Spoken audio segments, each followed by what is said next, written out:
E domenica è stata anche la giornata dell'apertura della Fiera dell'Alto Adriatico, un'occasione per parlare della tassa di soggiorno. La tassa di soggiorno deve essere un progetto unico e condiviso da tutti i comuni inseriti nei circuiti turistici del veneziano. Lo ha detto la Presidente della Provincia di Venezia, Francesca Zaccariotto, a margine dell'inaugurazione della Fiera dell'Alto Adriatico a Caorle avvenuta domenica.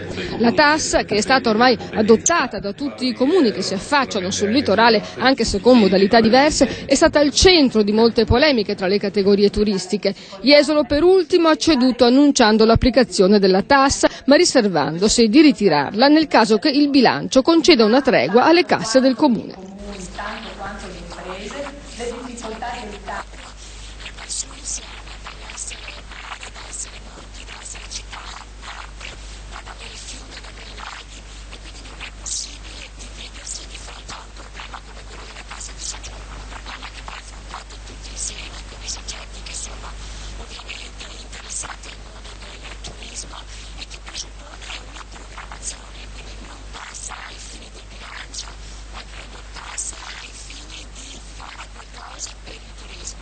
Nel corso della tavola rotonda organizzata con tutti i sindaci della costa veneziana, a cui ha partecipato anche Luca Zaia, è stato affrontato il tema delle APT.